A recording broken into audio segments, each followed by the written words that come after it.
Hello बच्चों, good morning.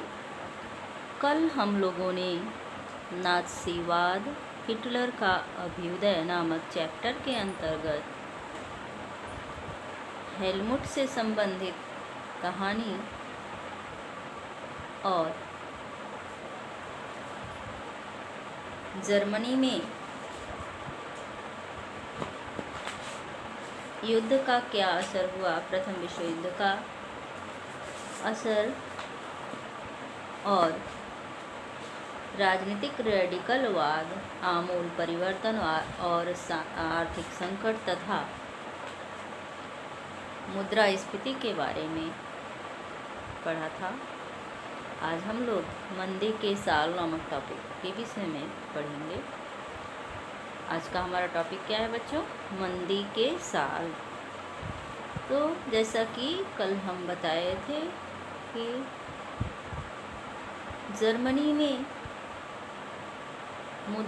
अति मुद्रास्फीति की स्थिति उत्पन्न हो गई थी और कीमतें बेहिसाब बढ़ जा रही थी और एक ब्रेड के लिए, एक पाव के लिए बोरी में भर भर के मुद्रा अदा करनी पड़ती थी। तो आप कल्पना कर सकते हैं कि मुद्रास्फीति की स्थिति वहाँ पर क्या थी। तो सन 1924 से 28 तक जर्मनी में कुछ स्थिरता बनी रही, लेकिन यह स्थिरता यानी मुद्रास्फीति की स्थिति कुछ समय पश्चात और गहरी होती चली गई। जर्मन निवेश और औद्योगिक गतिविधियों में सुधार मुख्यतः कैसे आया था? अमेरिका के द्वारा लिए गए अल्पकालीन कर्जों पर आर्थिक स्थिति में, मुद्रास्फीति में थोड़ी सुधार आई थी, मुद्रास्फीति थोड़ी कम हुई थी। किंतु जैसे ही 1929 में वॉल स्ट्रीट एक्सचेंज जो था वह अमेरिका में स्थित दुनिया का सबसे बड़ा शेयर मार्केट था, शेयर बाजार था। और कहाँ था? अमेरिका में स्थित दुनिया का सबसे बड़ा शेयर बाजार जो था उसको क्या कहते थे? Wall street exchange. तो वो धराशाही हो गया, तो जर्मनी को मिल रही मदद भी क्या हो गई? बंद हो गई और कीमतों में गिरावट की आशंका को देखते हुए लोग धड़ाधड़ अपने शेयर बेचने लगे। और फिर क्या हुआ कि 24 अक्टूबर को केवल एक दिन में ही 1.3 करोड़ शेयर्स बेच दिए गए और आर्थिक महामंदी की शुरुआत प्रारंभ हो गई। 1929-32 तक के अगले 3 सालों में अमेरिका की राष्ट्रीय आय केवल क्या रह गई? आधी रह गई। फैक्ट्रियां बंद हो गई थी, निर्यात गिरता जा रहा था, किसानों की हालत खराब थी और सट्टेबाज बाजार से पैसा खींचते जा रहे थे। सट्टेबाजी क्या थी? वो जारी थी।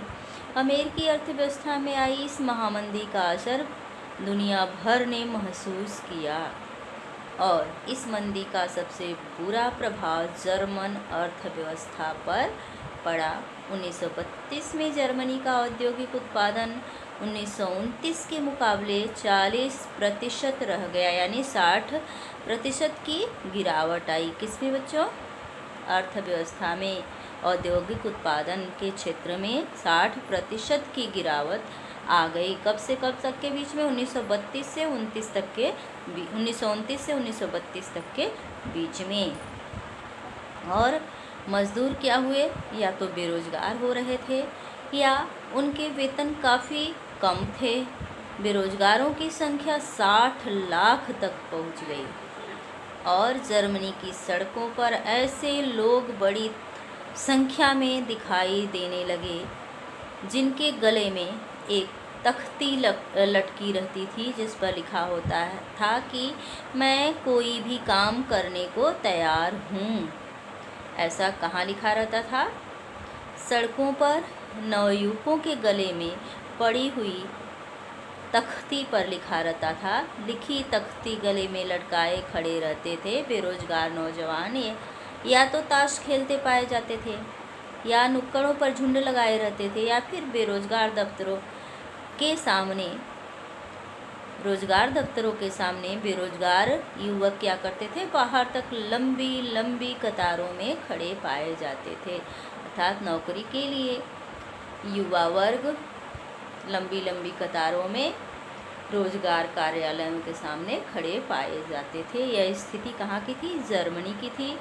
कब थी? 1924 से 28 तक के मध्य में। और क्या हुआ? जैसे जैसे रोजगार समाप्त होते गए, युवा वर्ग आपराधिक गतिविधियों में लिप्त होता जा रहा था और चारों तरफ गहरी हताशा का माहौल था। तो जैसा कि हम सभी जानते हैं कि अपराध का प्रमुख कारण क्या होता है?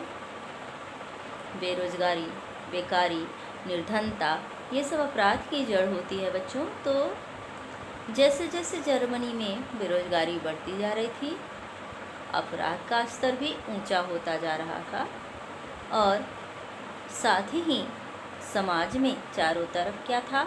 हताशा का माहौल व्याप्त था और आर्थिक संकट ने लोगों में गहरी बेचैनी पैदा कर दी थी। साथ ही वहाँ के लोग डरे हुए थे। जैसे जैसे मुद्रा का मूल्य घटता जा रहा था, मुद्रा अवमूल्यन मतलब मुद्रा की क्रय शक्ति का कम होना घटता जा रहा था। मध्य वर्ग, खासतौर से वेतन भोगी कर्मचारी और पेंशनधारियों की बचत भी सिकुड़ती जा रही थी। तो बच्चों, जब मुद्रा की क्रय शक्ति खत्म हो जाती है तो क्या होता है कि मुद्रा की कीमत घट जाती है और वस्तुओं के दाम बढ़ जाते हैं। तो ऐसे में इंसान का बचत भी कम हो जाता है। तो जो मध्य वर्ग में आते थे, जो मुख्यतः वेतन पाते थे सरकार की तरफ से और पेंशन पाते थे, उनकी भी बचत अब क्या होने लगी? सिकुड़ने लगी। और जिसका क्या परिणाम हुआ कि कारोबार ठप हो गए। छोटे मोटे व्यवसायी, स्वरोजगार में लगे लोग और खुदरा व्यापारियों की हालत भी खराब होती जा रही थी। समाज के इन सब तबकों को सर्वहाराकरण का भय सता रहा था। उन्हें डर था कि अगर यहीं ढर्रा रहा तो भी एक दिन मजदूर बनकर रह जाएंगे। कौन डर रहा था? मध्यम वर्ग के लोग, जिसमें कि व्यापारी थे और छोटे मोटे व्यवसायी थे, स्वयं रोजगार करने वाले लोग थे। वो डर रहे थे कि यही स्थिति अगर बनी रही, किसकी स्थिति? आर्थिक मंदी की स्थिति कायम रही तो वे भी क्या हो जाएंगे? एक दिन मजदूर बन कर के रह जाएंगे, या हो सकता है कि उनके पास कोई रोजगार ही न रह जाए। अब सिर्फ संगठित मजदूर ही थे जिनकी हिम्मत टूटी नहीं थी। किसकी नहीं टूटी थी? सिर्फ संगठित मजदूरों की, यानी जो संगठन बनाए हुए थे मजदूर, उनकी हिम्मत नहीं टूटी थी। लेकिन बेरोजगारों की बढ़ती फौज उनकी मोल भाव की क्षमता को भी चोट पहुंचा रही थी, क्योंकि सभी बेरोजगार हो रहे थे तो लोगों को कुछ भी कार्य करने के लिए लोग तैयार हो रहे थे। तो इसलिए श्रमिकों के भी मोल तोल की क्षमता क्या हो रही थी? घट रही थी। बड़े व्यवसाय संकट में थे। किसानों का एक बहुत बड़ा वर्ग कृषि उत्पादों की कीमतों में बेहिसाब गिरावट की वजह से परेशान था और युवाओं को अपना भविष्य अंधकारमय दिखाई दे रहा था। बच्चों का पेट भर पाने में असफल औरतों के भी दिल डूब रहे थे और राजनीतिक स्तर पर वाइमर गणराज्य एक नाजुक दौर से गुजर रहा था। जो कि नवनिर्वाचित वाइमर गणराज्य स्थापित हुआ था, उसकी स्थिति क्या थी कि वह नाजुक दौर से गुजर रहा था। वाइमर संविधान में कुछ ऐसी कमियां भी थी जिनकी वजह से गणराज्य कभी भी अस्थिरता और तानाशाह का शिकार बन सकता था। तो इनमें से एक कमी आनुपातिक प्रतिनिधित्व से संबंधित थी। वाइमर गणराज्य की क्या कमी थी?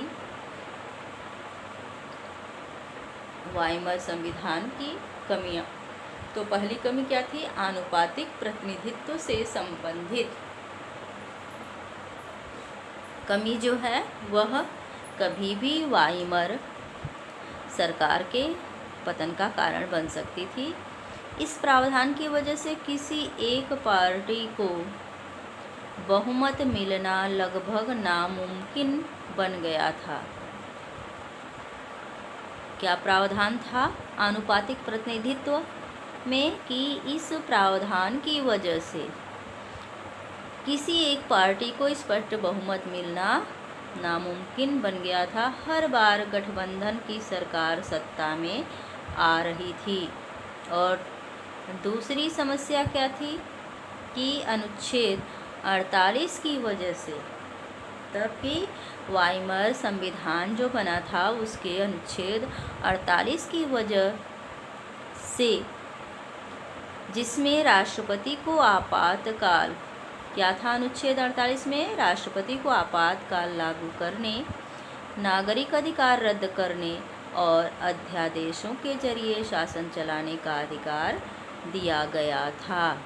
तो बच्चों, आपातकालीन जो प्रावधान है हमारे संविधान में, वाइमर गणराज्य के संविधान से ही लिया गया। जैसा कि आप सभी पढ़ चुके हैं छोटे क्लास में, भारतीय संविधान की प्रमुख विशेषताएं, जिसमें एक टॉपिक होता है मिश्रित संविधान। तो इसमें क्या है कि विश्व के विभिन्न संविधानों की अच्छी बातों को भारतीय संविधान में ग्रहण किया गया है। तो जो राष्ट्रपति की आपातकालीन शक्तियां हैं वह इसी संविधान यानी वाइमर गणराज्य वाइमर संविधान से ही ली गई है। तो यहाँ पर अनुच्छेद 48 के अनुसार क्या होता था कि किसी भी, जिसमें राष्ट्रपति को आपातकाल लागू करके नागरिक अधिकार रद्द करने और अध्यादेश के जरिए शासन चलाने का अधिकार मिला हुआ था, प्राप्त था। और भारत में क्या है? भारतीय संविधान में अनुच्छेद 356, 370 और अनुच्छेद 356, 52 और 60 है। तो वहाँ पर अनुच्छेद 48 के अनुसार यह व्यवस्था की गई थी। भारत संविधान में 3 अनुच्छेद बनाए गए हैं।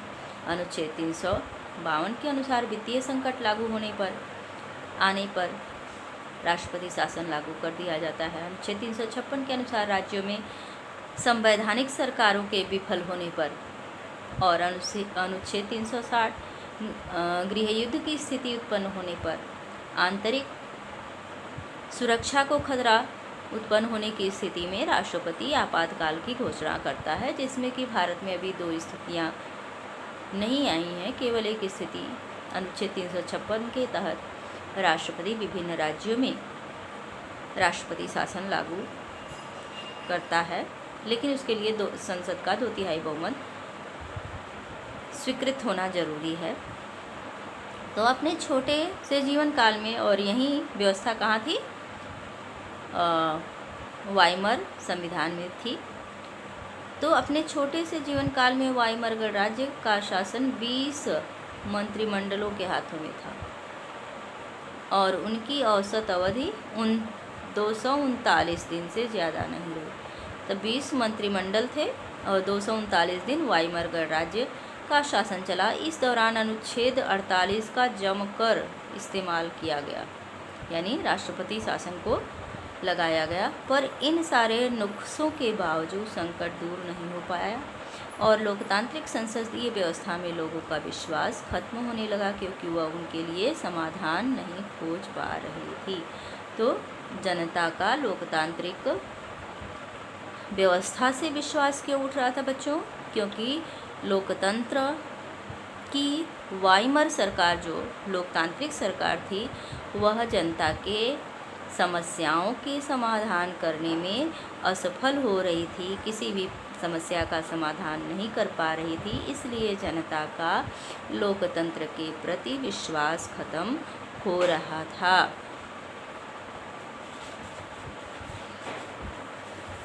अब हमारा इसी चैप्टर का दूसरा खंड है हिटलर का उदय। तो जैसा कि अभी हमने पहले खंड में क्या पढ़ा कि हिटलर के पार्टी का एक मेंबर जो कि डॉक्टर था, नाज़ी पार्टी का मेंबर था, और वह 1945 में जब द्वितीय विश्व युद्ध में जर्मनी की पराजय निश्चित हो गई थी, तो उन परिस्थितियों से घबराया हुआ वह अपनी पत्नी से बात कर रहा था कि हमें आत्महत्या कर लेनी चाहिए या सपरिवार मृत्युदंड स्वयं ग्रहण कर लेना चाहिए, मृत्यु को गले लगा लेना चाहिए। और इसके पश्चात वह अपनी आत्महत्या कर लेता है। और इसके साथ ही प्रथम विश्व युद्ध की घटनाओं के परिणाम वर्साय की संधि और उसके पश्चात गठित वाइमर गणराज्य की समस्याएं और आर्थिक मंदी आदि के विषय में हम लोगों ने पहले खंड में जानकारी ली। अब हमारा दूसरा खंड क्या है? हिटलर का उदय। तो बच्चों, अर्थव्यवस्था, राजनीति और समाज में गहराते जा रहे इस संकट ने हिटलर के सत्ता में पहुंचने का रास्ता साफ कर दिया। जैसा कि अपने देश में भी आप लोगों ने देखा होगा कि जब कोई सरकार कार्य करती है, सत्ता में रहती है, तो विपक्षी क्या करते हैं? उसकी छोटी कमियों को जनता के समक्ष उछालते हैं और उछालते हैं।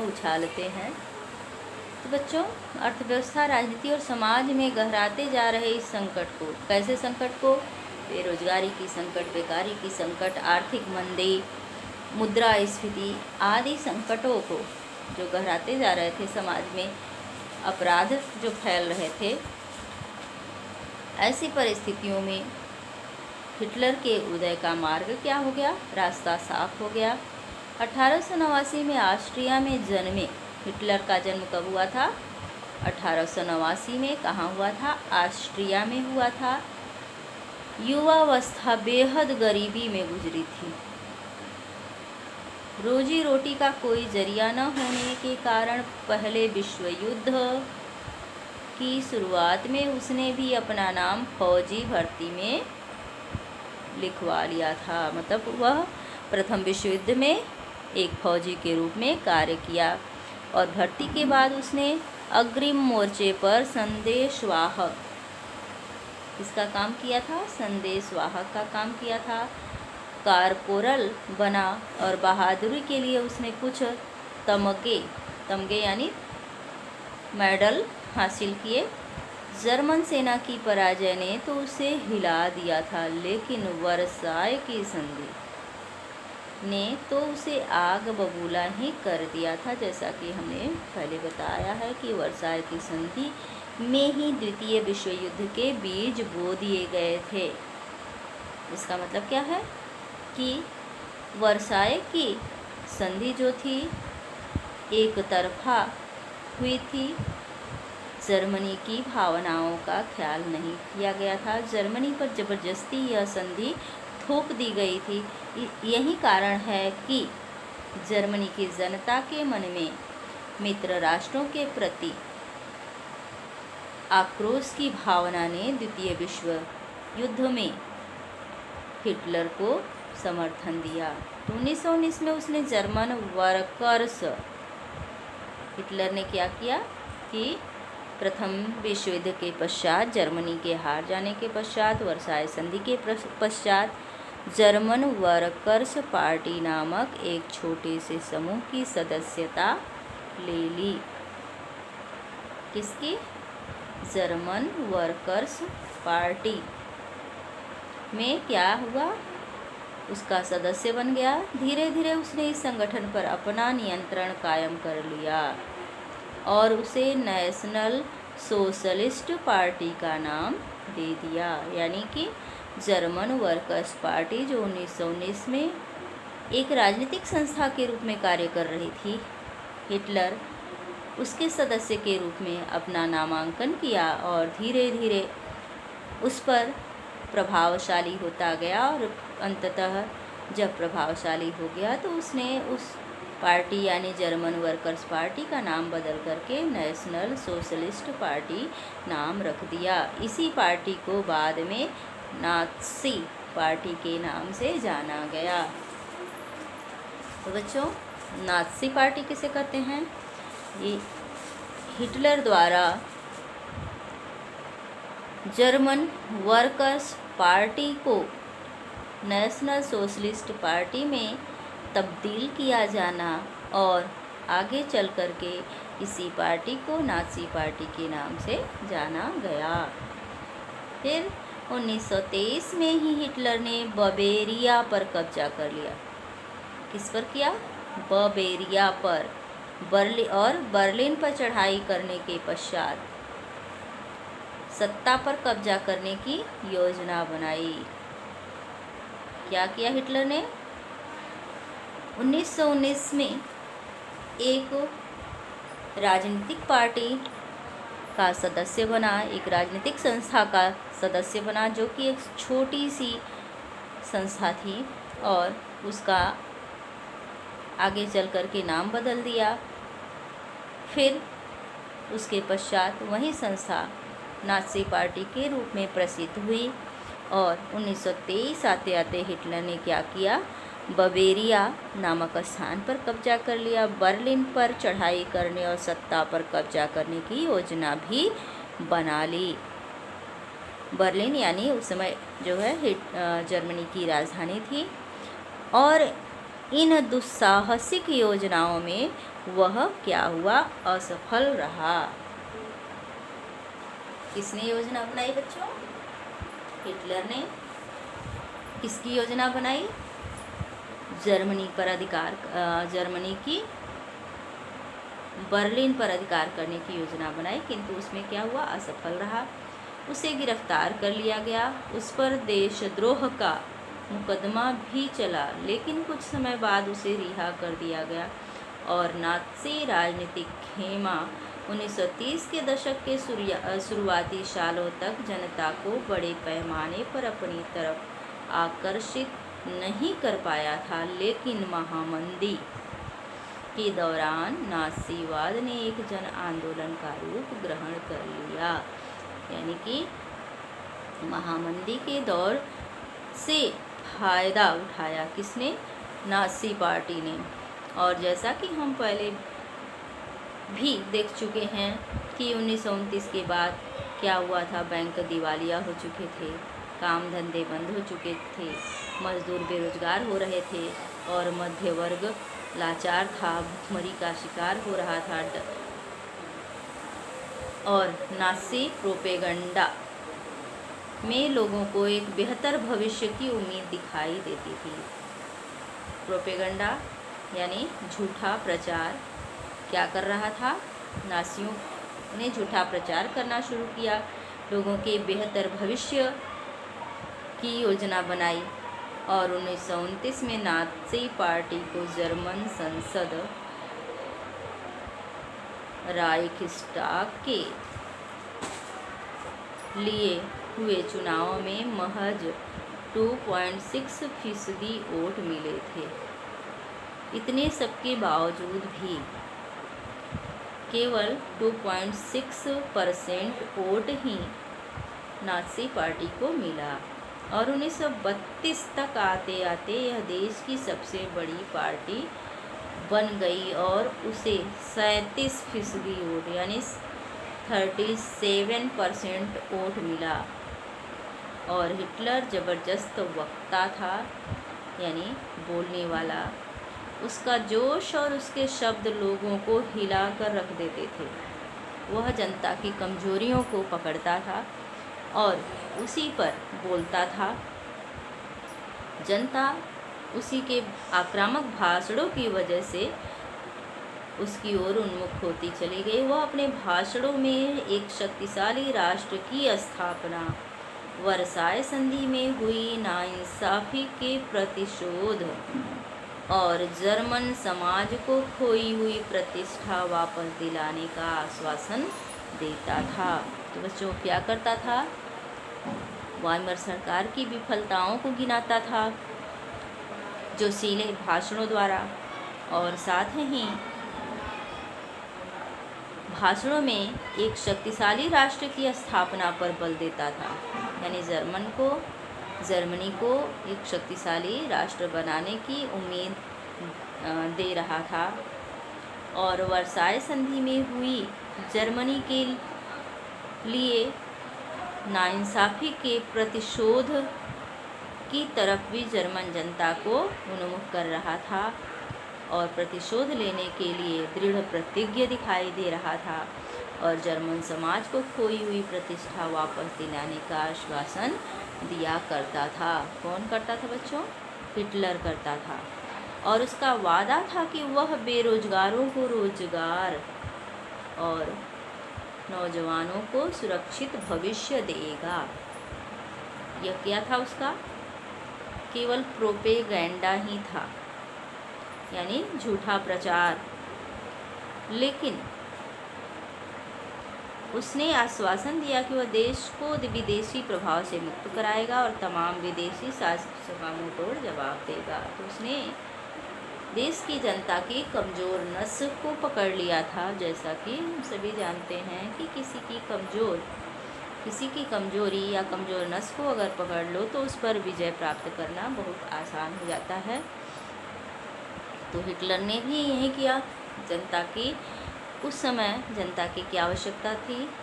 रोजगार की आवश्यकता थी। देश के अपमान से बदला लेने की भावना देश के प्रत्येक जन में भरी हुई थी। इस भावना को उसने उछाल दिया और साथ ही नौजवानों को उज्जवल भविष्य का सपना दिखाया, क्योंकि नौजवान हताशा की स्थिति में थे, निराशा की स्थिति में थे। तो इन सब जो कमजोरियां थीं जर्मन समाज की, उसको इसने पकड़ा और अपने भाषणों द्वारा, जोशीले भाषणों द्वारा लोगों को स्वप्न दिखाना शुरू कर दिया। और तो ये जो है चित्र में आप देख रहे हैं, न्यूरेमबर्ग की रैली है जो 1936 में की गई। इस तरह की रैलियां हर साल आयोजित की जाती थी। नाज़ी सत्ता का प्रदर्शन इन रैलियों का एक महत्वपूर्ण आयाम होता था। विभिन्न संगठन हिटलर के सामने से परेड करते हुए निकलते थे, उसके प्रति निष्ठा की शपथ लेते थे और उसके भाषण सुनते थे। तो क्या था बच्चों कि 1936 तक यह स्थिति हो गई कि जो विभिन्न राजनीतिक संगठन थे जर्मनी में, सब हिटलर के सामने इस तरह से परेड करते हुए निकलते थे और साथ ही हिटलर में निष्ठा की शपथ लेते थे, यानी कि हम लोग आपके साथ हैं। ऐसी शपथ ले करके विशाल रैली का आयोजन किया जाता था। शक्ति प्रदर्शन के दौर से जर्मनी गुजर रहा था, जैसा कि आप सभी चुनाव के समय में देखते हैं, सुनते हैं, स्वयं भी कहते हैं कि इस नेता का आज रोड शो था, इतनी गाड़ियां थी। तो इससे अंदाज़ा लगाया जाता है कि इतना जन समर्थन इस नेता को प्राप्त होगा। तो ये सब क्यों होता है? केवल जनता के मन स्थिति को बदलने के लिए ऐसा प्रचार प्रसार किया जाता है कि जनता यह समझ बैठे कि फला आदमी चुनाव जीतने वाला है तो वोटिंग कर देगा, इसलिए ऐसा किया जाता है, यानी समर्थन में आ जाएगा। इसी तरह से हिटलर ने भी विशाल रैलियों का सहारा लिया। किसके खिलाफ? वाइमर सरकार के खिलाफ और अपने अभ्युदय के लिए। और यहाँ क्या है बच्चों, इस चित्र में देखिए, लाइन से जैसे परेड होती है 15 अगस्त 26 जनवरी पर आपने देखा होगा, हमारे सैनिक एक लाइन से खड़े रहते हैं, कतार में बंधे हुए खड़े रहते हैं। ठीक उसी प्रकार से यहाँ आप कतार देख रहे हैं।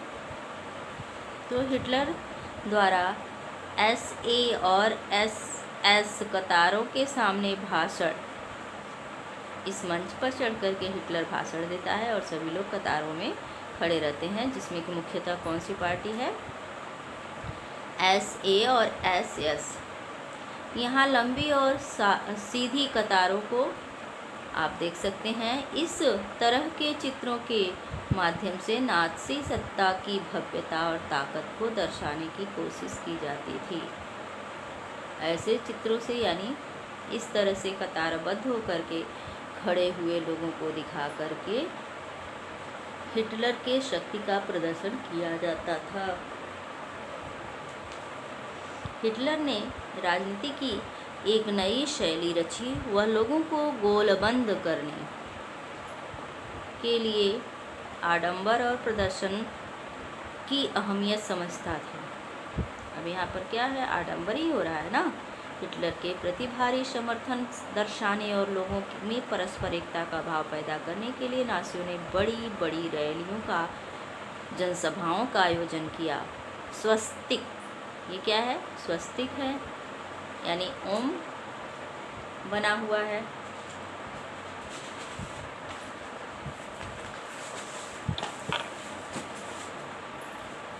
स्वस्तिक छपे लाल झंडे, नाज़ी सैल्यूट और भाषणों के बाद खास अंदाज में तालियों की गड़गड़ाहट से ये सारी चीज़ें शक्ति प्रदर्शन का हिस्सा होती थी। क्या क्या होता था, ओम छपे हुए लाल झंडे, यानी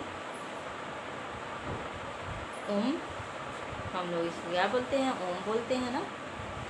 ओम जिसे स्वस्तिक भी कहा जाता है, स्वस्तिक हम लोग बनाते हैं किसी भी पूजा पाठ के समय, तो ये झंडों पर छपा रहता था। और सैल्यूट करने का अलग तरीका होता था जिसे नाज़ी सैल्यूट कहते थे। और भाषणों के बाद तालियों की गड़गड़ाहट, ये सारी चीज़ें शक्ति प्रदर्शन का हिस्सा बन चुकी थी।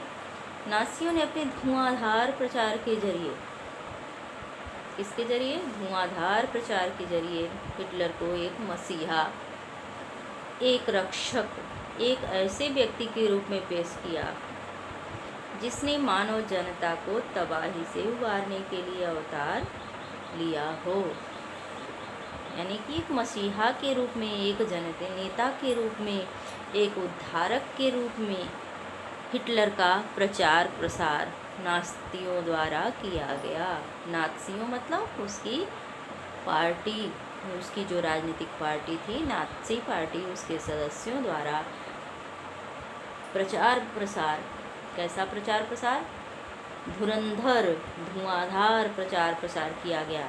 क्या कहा गया कि हिटलर क्या है, देश का उद्धारक है, देश का मसीहा है, देश रक्षक है और देश को तबाही से उबारने वाला अवतार पुरुष है।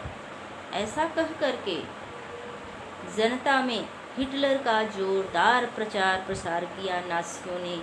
और एक ऐसे समाज को यह छवि बेहद आकर्षक दिखाई देती थी जिसकी प्रतिष्ठा और गर्व का एहसास चकनाचूर हो चुका था। जैसा कि हम पहले भी बता चुके हैं बच्चों कि प्रथम विश्व युद्ध के पश्चात मित्र राष्ट्रों द्वारा एक तरफा संधि की गई थी। वर्साय की संधि की समस्त शर्तें जर्मनी पर थोप दी गई थी। तो इस तरह से जर्मनी के समाज का मान प्रतिष्ठा क्या हुआ था, चकनाचूर हो गया था। जर्मनी की जनता मित्र राष्ट्रों के प्रति आक्रोशित थी। तो इसी कमज़ोर नस को, समाज के कमज़ोर नस को किसने पकड़ा, नाज़ी पार्टी ने पकड़ लिया और हिटलर को मसीहा बताकर, देश उद्धारक बताकर, देश रक्षक बताकर, देश की गौरव और प्रतिष्ठा को वापस लाने वाला मसीहा बताकर के जोरदार प्रचार प्रसार किया। और भीषण आर्थिक एवं राजनीतिक संकट से गुजर रहा था। कौन गुजर रहा था, जर्मनी। तो भीषण आर्थिक और राजनीतिक संकट को भी दूर करने का स्वप्न जनता को दिखाया गया। किसके द्वारा, नाज़ी प्रोपेगेंडा के द्वारा। नाज़ी प्रोपेगेंडा क्या था, भ्रामक प्रचार, यानी कि भ्रम की स्थिति कब उत्पन्न हो जाती है? जब हम क्लियर नहीं हो पाते हैं कि यह चीज़ अच्छी है कि गलत है। जनता क्या थी? निराशा में डूबी हुई थी और हिटलर की पार्टी यानी नाज़ी पार्टी उनके सारे समस्याओं का समाधान होने का वादा कर रही थी, कराने का वादा कर रही थी, समस्याओं के समाधान का वादा कर रही थी। तो बच्चों, क्या कोई जादुई छड़ी थी उनके पास कि वह घुमा करके समस्याओं का समाधान कर देती? नहीं। लेकिन जनता यह जानती भी थी कि एकाएक स्थिति में सुधार नहीं होगा। यह जानते हुए भी जनता नाज़ियों के प्रति आकर्षित होती चली गई, झूठे वादे पर आकर्षित होती चली गई। और फिर क्या हुआ? लोकतंत्र का ध्वंस, यानी कि जो पार्टी, जिस पार्टी की सरकार थी वाइमर सरकार, उसका पतन निश्चित हो गया। 30 जनवरी 1933 को राष्ट्रपति हिंडनबर्ग ने हिटलर को चांसलर का पदभार संभालने का न्योता दिया, क्योंकि हिंडनबर्ग जो जर्मनी के राष्ट्रपति थे, उनको लगा कि अगर वह हिटलर को समर्थन नहीं देंगे तो क्या होगा, जनता तख्तापलट में सहयोग कर सकती है। तो उन्होंने सूझबूझ से काम लेते हुए राष्ट्रपति हिंडनबर्ग ने क्या किया कि 30 जनवरी 1933 को हिटलर को चांसलर का पदभार सौंपने का न्योता दे दिया। यह मंत्रिमंडल में सबसे क्या होता था, शक्तिशाली पद होता था। किसका? चांसलर का। तब तक नाज़ी पार्टी रूढ़िवादियों को भी अपने उद्देश्यों से जोड़ चुकी थी। जैसा कि हमने पिछले 2 अध्यायों के अंतर्गत बताया था कि क्रांतिकारियों की 3 पार्टियां हुआ करती थी यूरोप में, 3 विचारधाराओं से प्रेरित होती थी। पहली थी उदारवादी, दूसरी थी रूढ़िवादी और तीसरी रेडिकल। तो रूढ़िवादी क्या चाहते थे? राजतंत्र के समर्थक थे और पुरातन परंपरा को जारी रखने वाले थे। तो इसलिए सबसे पहले नाज़ियों ने क्या किया, रूढ़िवादियों को अपनी ओर मिला लिया और सत्ता हासिल करने के बाद हिटलर ने लोकतांत्रिक शासन की संरचना और संस्थाओं को भंग करना शुरू कर दिया। और इसके बाद क्या किया हिटलर ने? रूढ़िवादियों को मिलाते हुए सत्ता हासिल कर लिया और इसके बाद लोकतांत्रिक संस्थाओं को भंग करना शुरू कर दिया। फरवरी माह में जर्मन संसद भवन में हुए रहस्यमय अग्निकांड से उसका सारा रास्ता साफ हो गया। यानी कि जर्मन संसद में क्या हुआ कि आग लग गई और उससे सारे कागजात जल गए। और यह कब हुआ था? फरवरी में हुआ था। 28 फरवरी 1933 को जारी किए गए अग्नि अध्यादेश फायर डिक्री के जरिए अभिव्यक्ति, प्रेस एवं सभा करने की आज़ादी जैसे नागरिक अधिकारों को अनिश्चित काल के लिए निलंबित कर दिया गया। यानी कि अग्निकांड के पश्चात एक अध्यादेश जारी किया गया और उसके माध्यम से कौन सा अध्यादेश? फायर डिक्री, अग्नि अध्यादेश कब जारी किया गया? 28 फरवरी 1933 को। और इसके जरिए जनता के कौन कौन से अधिकार छीन लिए गए? अभिव्यक्ति के अधिकार, प्रेस यानी जो पेपर निकलता है उसकी छपाई जो है वो बंद कर दी गई एवं सभा करने की आज़ादी छीन ली गई। नागरिक अधिकारों को अनिश्चित काल के लिए क्या कर दिया गया? निलंबित कर दिया गया, यानी पाबंदी लगा दी गई अभिव्यक्ति पर, प्रेस पर और सभा करने की आज़ादी जो है नागरिकों की अनिश्चित काल के लिए बंद कर दी गई। किसके द्वारा? फायर डिक्री यानी अग्नि अध्यादेश के द्वारा। और फिर क्या हुआ बच्चों? वाइमर संविधान में इन अधिकारों को काफ़ी महत्वपूर्ण स्थान था। वाइमर संविधान ने क्या किया था कि नागरिकों को ये अधिकार दिया था, स्वतंत्रता का अधिकार, समानता का अधिकार, अभिव्यक्ति का अधिकार। ये सारे अधिकार जो थे वाइमर संविधान के महत्वपूर्ण अधिकार माने जाते थे। इसके बाद हिटलर ने अपने कट्टर शत्रु कम्युनिस्टों पर निशाना साधा और ज़्यादातर कम्युनिस्टों को रातों रात कंसंट्रेशन कैंपों में बंद कर दिया और कम्युनिस्टों का बर्बर दमन किया गया। लगभग 5 लाख की आबादी वाले ड्यूसलडार्फ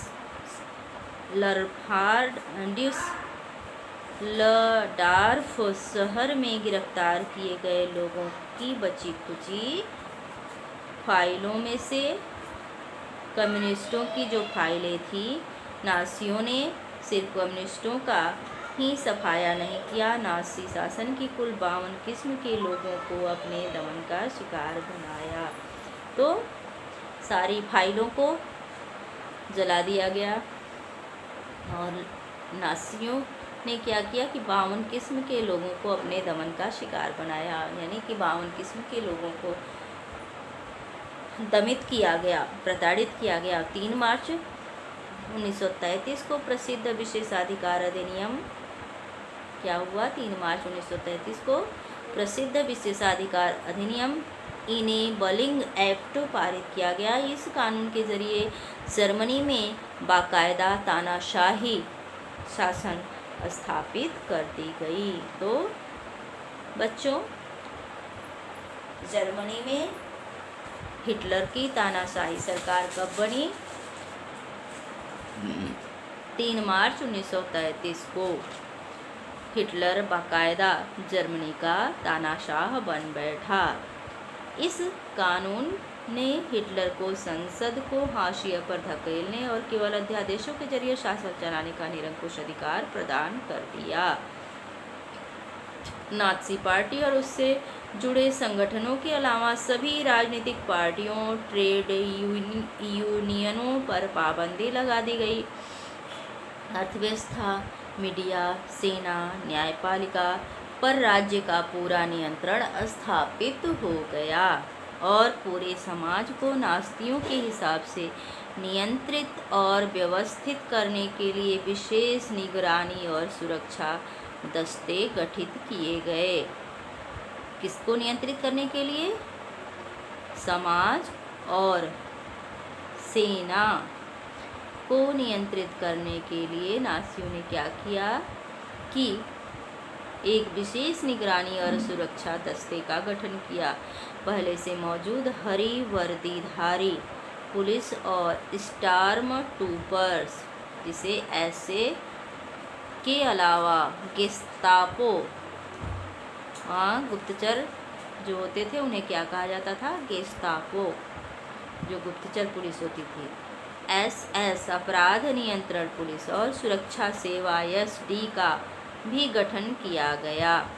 ये नई सुरक्षा व्यवस्था जो है गठित की गई और इस नवगठित दस्तों को बेहिसाब असंवैधानिक अधिकार दिए गए और इन्हीं की वजह से नाज़ी राज्य को एक खूंखार आपराधिक राज्य की छवि प्राप्त हुई।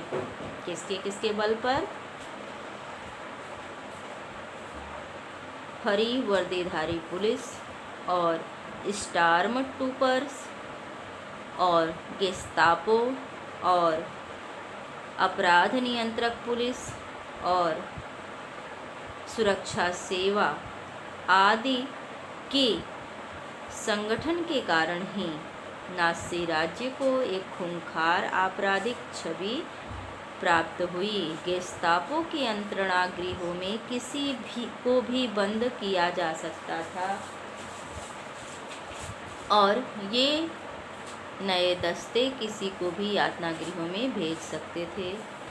किसी को भी बिना कानूनी कार्रवाई के देश निकाला दिया जा सकता था या गिरफ्तार किया जा सकता था। दंड की आशंका से मुक्त पुलिस बलों ने निरंकुश और निरपेक्ष शासन का अधिकार प्राप्त कर लिया। तो किसके द्वारा प्राप्त किया? हिटलर की निरंकुश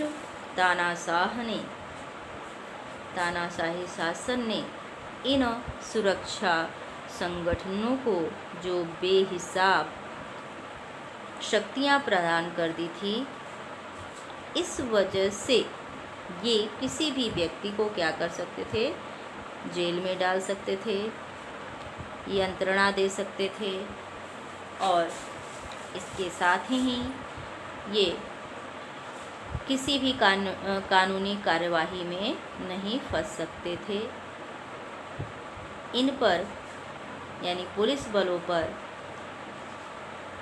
किसी का भी निरंकुश नहीं था और इस वजह से पुलिस बलों ने निरंकुश और निरपेक्ष शासन का अधिकार प्राप्त कर लिया था और हिटलर का तानाशाही शासन जो है वह पूरे समाज पर नियंत्रण रखने में सफल हो गई और इस प्रकार जर्मनी में 1933 से प्रारंभ हिटलर का तानाशाही शासन हिटलर के अंत के साथ ही समाप्त हुआ। हमारा अगला टॉपिक पुनर्निर्माण, इस पर हम अगले वीडियो में प्रकाश डालेंगे।